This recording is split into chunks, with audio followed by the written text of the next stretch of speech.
నమస్తే friends, welcome to my classes. నేను మీ దండ వెంకటరాములు. ఈ వీడియోలో మనం తెలంగాణ రాష్ట్రానికి సంబంధించి డిగ్రీ సెకండ్ సెమిస్టర్ తెలుగు పాఠ్యాంశం ఆధునిక కవిత్వం నుంచి కవితా సాక్షిగా చెబుతున్నాను అనేటటువంటి కవిత్వంకి సంబంధించినటువంటి పాఠ్యాంశాన్ని ఎక్స్ప్లెయిన్ చేసుకుందాం. దీనిని సింగిరెడ్డి నారాయణ రెడ్డి గారుగా ప్రసిద్ధి చెందినటువంటి సినారె గారు రచించడం జరిగింది. ఈ కవిత్వానికి సంబంధించినటువంటి సమ్మరీ మీకు ఎస్ఏ క్వశ్చన్ గా రావడం జరుగుతుంది. కవి పరిచయం మరియు సందర్భ సహిత వ్యాఖ్యలు అనేటటువంటిది షార్ట్ క్వశ్చన్ గా రావడం జరుగుతుంది. ఇది ఆధునిక కవిత్వానికి సంబంధించినటువంటి పాఠ్యాంశం. అయితే డిగ్రీ సెకండ్ సెమిస్టర్ ఆధునిక కవిత్వం తెలుగు పాఠ్యాంశాలలో మొత్తం 3 పాఠ్యాంశాలు ఉండడం జరుగుతుంది. ప్రతిజ్ఞ, వ్యత్యాసాలు, కవితా సాక్షిగా చెబుతున్నాను. సో మొదటి 2 పాఠ్యాంశాలు ప్రతిజ్ఞ మరియు వ్యత్యాసాలు అనేటటువంటివి శ్రామిక వర్గాల యొక్క జీవితాల యొక్క వర్ణన ఉండడం జరుగుతుంది. అయితే వ్యత్యాసాల పాఠ్యాంశం అనేటటువంటి దాంట్లో దొరలు, భూస్వాములు వంటి అధిక ఆధిపత్యాలకు సంబంధించినటువంటి వర్గాలను ఎత్తి చూపుతూ సారాంశాన్ని రాస్తే జరుగుతుంది. ప్రతిజ్ఞ మరియు వ్యత్యాసాలకు ఒకే రకమైనటువంటి సమ్మరీ ఉంటుంది. ఒక పాఠ్యాంశాన్ని నేర్చుకుంటే రెండవ పాఠ్యాంశానికి కూడా యూజ్ అవుతుంది. దాన్ని చూడండి. ఇది కంప్లీట్ గా వేరే పాఠ్యాంశం కాబట్టి కంపల్సరిగా ఈ పాఠ్యాంశాన్ని తెలుసుకోవాలి. సో మనం మొదట కవి పరిచయాన్ని తెలుసుకుందాం, ఆ తర్వాత పాఠ్యాంశం సారాంశం తెలుసుకుందాం. సో కవి పరిచయాన్ని చూసినట్లయితే సింగిరెడ్డి నారాయణ రెడ్డి గారు ఈ పాఠ్యాంశాన్ని రచించడం జరిగింది. వారు రచించినటువంటి ఆరోహణ అనేటటువంటి కవితా సంపుటి నుంచి ప్రస్తుత పాఠ్యాంశాన్ని తీసుకోవడం జరిగింది. కవితా సాక్షిగా చెబుతున్నాను అనేటటువంటిది ఈ కవిత్వానికి సంబంధించినటువంటి టైటిల్. సింగిరెడ్డి నారాయణ రెడ్డి గారు కరీంనగర్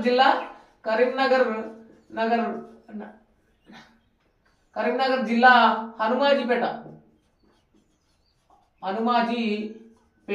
హనుమాజిపేటలో గుచ్చమ్మ మల్లారెడ్డి దంపతులకు జన్మించడం జరిగింది. 1931 జూలై 29న జన్మించడం జరిగింది. అదే విధంగా 2017 జూన్ 12న మరణించడం జరిగింది. వారి స్వస్థలం కరీంనగర్, హనుమాజిపేట అనేటటువంటి గ్రామం అని గుర్తుపెట్టుకోవడానికి ప్రయత్నం చేయండి. ఇక సింగిరెడ్డి నారాయణ రెడ్డి గారి గురించినటువంటి గొప్పతనాలను చూసినట్లయితే ఏదైతే జ్ఞానపీఠ పురస్కారం అనేటటువంటిది 1988లో జ్ఞానపీఠ పురస్కారాన్ని, అదే విధంగా 1977లో పద్మశ్రీని, తర్వాత పద్మభూషణ్ ని, ఆ తర్వాత సాహిత్య అకాడమీ అవార్డును, అనేక రకాలైనటువంటి అవార్డులను పొందడం జరిగింది.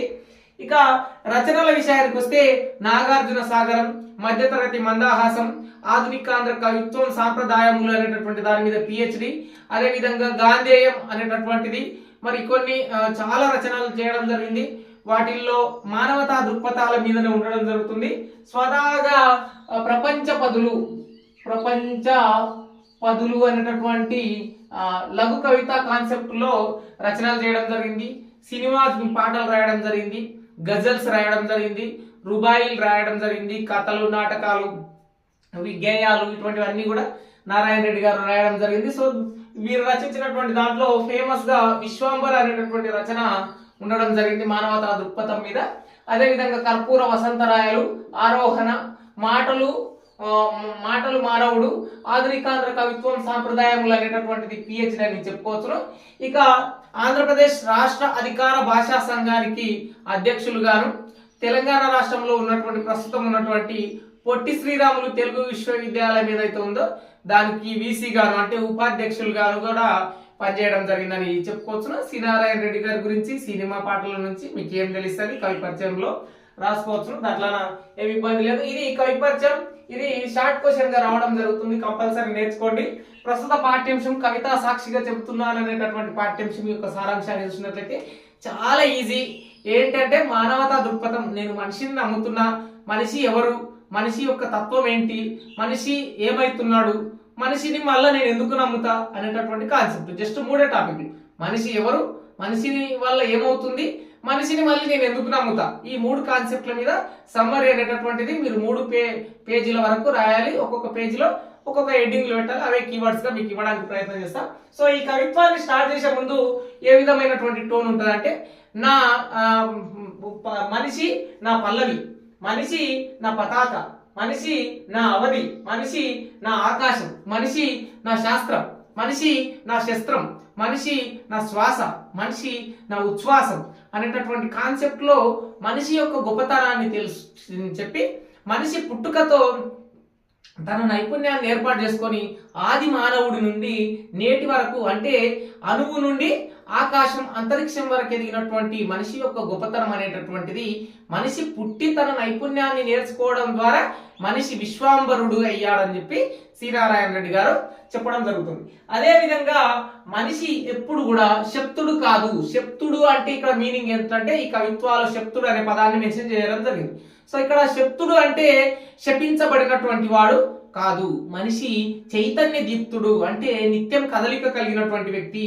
మనిషి నిత్యం తన యొక్క భావాలను ముందుకు తీసుకుపోయేటటువంటి వ్యక్తి అని చెప్పి శ్రీనారాయణ రెడ్డి గారు శక్తుడు కాదు చైతన్య దీప్తుడు అని చెప్పి రెడ్డి గారు ఈ కవిత్వాలో చెప్పడం జరిగింది.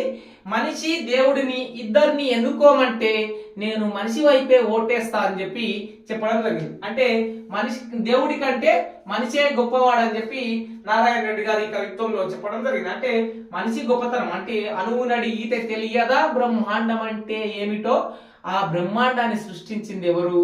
మనిషి. అంటే మళ్ళీ కూడా ఒక లైన్ లో ఏం చెప్తాడు, మనిషే ఈ గ్రహాలన్నిటికీ పాదాలను సృష్టించాడు, మనిషే ఈ విశ్వాన్ని అంతటా చూపిస్తున్నాడు, మనిషి తన నైపుణ్యంతో ఈ ప్రపంచం మొత్తం తను తెలుసుకోగలుగుతున్నాడు అని చెప్పి మనిషి గొప్పతనాలను తెలియజేస్తున్నారు అనమాట.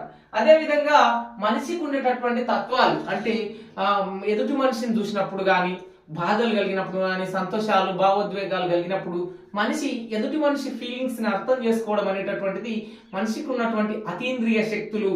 మనిషికి ఉన్నటువంటి తాత్విక చింతనతో ఎదుటి మనిషిని మనం హక్ చేసుకోగలుగుతున్నాం. అంటే ఆయన దుఃఖంలో ఉన్నప్పుడు మనం అతన్ని బయటికి తీసుకురాగలుగుతున్నాం. మనిషి అతను సంతోషంలో ఉన్నప్పుడు మనం సంతోషాన్ని షేర్ చేసుకోగలుగుతున్నాం. తను కష్టంలో ఉన్నప్పుడు మనం కూడా అతని కష్టాన్ని షేర్ చేసుకొని ముందుకు వెళ్ళగలుగుతున్నాం అని చెప్పి అతీంద్రియ తత్వాల గురించి చెప్తున్నాడు. ఇప్పుడు మనిషి గురించి క్వశ్చన్ మార్క్ వేస్తున్నాడు. ఏమని వేస్తున్నాడు? మొదటి టాపిక్ అంతా ఏంటి? మనిషి అంటే ఎవరు?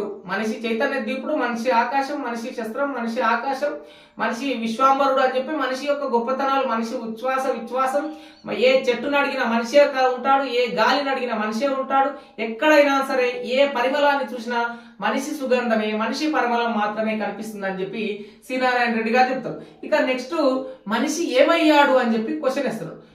ఆ క్వశ్చన్ ఎందుకు వేస్తున్నాడు అంటే పొగమంచులు ఏర్పాటు చేసినటువంటి ఈ బాంబుల తూటాలు ఏర్పాటు చేసింది మనిషేనా? అంటే ఈ బాంబులు తయారు చేసినంత మనిషేనా? ఈ అణువాయుధాలు తయారు చేసినంత మనిషేనా? ఈ శవాల దిబ్బలు తయారు చేసినంత మనిషేనా? మనిషి ఏమయ్యాడు? నేను జాలిగా జోలె సాచి అడుగుతున్నాను, మనిషి తిరిగి రావాలి. మనిషి నేను కవితా సాక్షిగా చెప్తున్నాను, ఈ కులాలు మతాలు అనేటటువంటి ఈ విషవలయం నుంచి మనిషి బయటికి రావాలి, ఈ విద్వేషాల నుంచి మనిషి బయటికి రావాలి. నేను విశ్వసిస్తున్నాను, నా కవితా సాక్షిగా చెబుతున్నాను, నేను విశ్వసిస్తున్నాను, నా కవితా సాక్షిగా చెబుతున్నాను, మనిషి ఖచ్చితంగా బయటికి వస్తాడు అని చెప్పి నువ్వు మనిషిని నమ్ముతావా అన్నా అని ఎవరన్నా అడిగితే నేను ఖచ్చితంగా మనిషిని నమ్మపోతే మనిషికి ఉండేటటువంటి కర్మ సిద్ధాంతాలను ఎలా నమ్మాలి, మనిషికి ఉండేటటువంటి రాతలను నేను ఎట్లా ఒలిచి చూడాలి, మనిషినే నన్ను నమ్ముతాను, మనిషినే నేను గుర్తిస్తాను. మనిషి ఓ మనిషి నువ్వేమయ్యావు అనేటటువంటి క్వశ్చన్ వచ్చినా సరే, నువ్వు నన్ను ఎవరన్నా నువ్వు మనిషిని నమ్ముతావు అని చెప్పి క్వశ్చన్ వచ్చినా సరే నేను మనిషినే నమ్ముతాను, జోలెబట్టి మౌనంగా జోలెబట్టి సాచి అడుగుతున్నాను, నువ్వు మనిషి చెడిపోకు, మనిషి నువ్వు చెడిపోకు, మనిషి నువ్వు ఉండాలి, మనిషి నువ్వు నిటారుగా ఉండాలి, మనిషి నువ్వు ఈ పొగ మనసులు పొగ దిబ్బలు అన్ని వదిలేయాలి, శవాల దిబ్బలను అంతా వదిలేయాలి, శాంతి పతాకం వైపు నువ్వు ఉండాలి, ఏ గాలి సోకినా సరే మనిషి పరిమళమే ఉండాలి, ఏ మట్టి పిల్లను తీసినా సరే మనిషి తనమే ఉండాలి, ఏ మట్టిని తాకినా సరే మనిషి తనమే ఉండాలి, ఏదైనా నైపుణ్యాన్ని చూసినా సరే మనిషి తరమే ఉండాలి, ఈ శవాల దిబ్బలు పొగ దిబ్బలు ఇటువంటివి అన్ని ఉండకూడదు. మనిషి నువ్వు నమ్ముతావా లేదా అని చెప్పి నన్ను అడిగితే నేను ఖచ్చితంగా మనిషి వైపే ఓటేస్తా, నువ్వు దేవుడా దయ్యం అంటని అడిగినా సరే నేను ఖచ్చితంగా మనిషి వైపే ఓటేస్తా. అదే విధంగా ఏ రకమైనటువంటి నువ్వు మనిషిని నమ్ముతావు అంటే నాలో నుంచి ప్రవహించేటటువంటి రక్తాన్ని చిమ్మి అయినా సరే నేను మనిషి చిత్రాన్ని గీసుకుంటాను అని చెప్పి సింగిరెడ్డి నారాయణ రెడ్డి గారు కవితా సాక్షిగా చెబుతున్నాను, ఈ కులాల కుంపటి నుంచి మతాల విద్వేషాల నుంచి గుడి గోపురం నుంచి మనిషి బయటపడాలి అనేటటువంటి టాపిక్ ని చెప్పడం జరిగింది. సో ఇక్కడ కీవర్డ్స్ ని ఎక్స్ప్లెయిన్ చేసుకున్నాం. కీవర్డ్స్ ఏంటి? మొదట క్వశ్చన్లు చూద్దాం. సో ఈ క్వశ్చన్ గుర్తుపట్టడం ఇంపార్టెంట్ కదా. సో ఈ పాఠ్యాంశంలో క్వశ్చన్ అనేటటువంటిది సారాంశం మీదనే రావడం జరుగుతుంది. అయితే ఇక్కడ 3 క్వశ్చన్లు, first one, second one, third one క్వశ్చన్లు ఏంటంటే మనిషి ఎవరు, మనిషి ఎవరు ఎవరు. సో దీని మీద మీరు ఒక పేజ్ మొత్తం ఆన్సర్ రాయాలి. ఇక నెక్స్ట్ మనిషి ఏమయ్యాడు, మనిషి ఏమయ్యాడు ఏమయ్యాడు.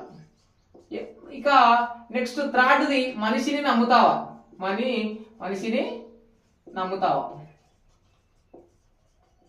మనిషిని నమ్మకపోతే ఇంకెవరిని నమ్మాలన్నా అనేటటువంటి టాపిక్ లో చెప్తున్నాడు. సో మనిషి గురించి ఏమేమి రాయాలి మీరు? మనిషి శాస్త్రం, మనిషి ఆకాశం, మనిషి శస్త్రం, మనిషి ఉచ్ఛ్వాస, మనిషి నిశ్వాస, మనిషి ఏ పరిమళాన్ని చూసినా సరే మనిషి సుగంధమే కనపడుతుంది, ఏ చెట్టును అడిగినా సరే మనిషి సుగంధమే కనిపిస్తుంది, ఎక్కడ చూసినా సరే మనిషి తన నైపుణ్యంతో విశ్వంబరుడయ్యాడు, మనిషికి అతీంద్రియ శక్తులు ఉన్నాయి, దేవుడా మనిషి అంటే నేను మనిషిని ఎంచుకుంటాను, మనిషి చాలా గొప్పవాడు అని చెప్పి మనిషి గురించి రాస్తాం. ఇక నెక్స్ట్ మనిషి తర్వాత ఏమయ్యాడు అని చెప్తే మనిషి గుడి గోపురాల వద్ద ఇరుక్కుపోయాడు, మనిషి శస్త్రాలతోని తను పొగ దిబ్బలను ఏర్పాటు చేసుకుంటున్నాడు, మనిషి శవాల దిబ్బలను ఏర్పాటు చేసుకుంటున్నాడు, బురద కుంపటిలో ఉన్నాడు అని చెప్పి మనిషి ఏమయ్యాడు అనేటటువంటి దాంట్లో మరొక పేజ్ రాయాలి. ఇప్పుడు మనిషిని నమ్ముతావా అనేటటువంటి దాంట్లో మరొక పేజీలో ఏం రాయాలి? కవితా సాక్షిగా చెప్తున్నానని చెప్పి సి నారాయణ రెడ్డి గారు చెప్తున్నారు.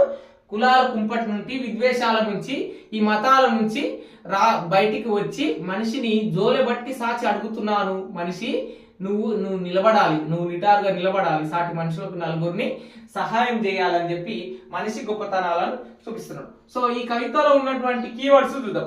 సో మనిషికి సంబంధించినటువంటి మనిషి, పతాక, ఏదైతే 4-5 టాపిక్లు ఉన్నాయి కదా, ఆకాశం, అవధి, శస్త్రం, అదేవిధంగా శాస్త్రం. సో ఇటువంటి టాపిక్లన్నీ మనిషి మీద రాయాలి.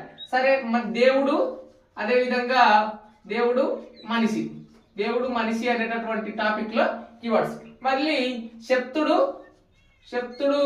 చైతన్య దీప్తుడు అని చెప్పి ఉంటుంది అనమాట. అంటే మనిషి శపించబడినటువంటి వాడు కాదు, చైతన్య దీప్తుడు అని చెప్పి రాయాలన్నమాట. ఆ తర్వాత మనిషి విద్వేషాలకు సంబంధించినటువంటి మనిషి శక్తులు, మనిషి ఏమయ్యాడు.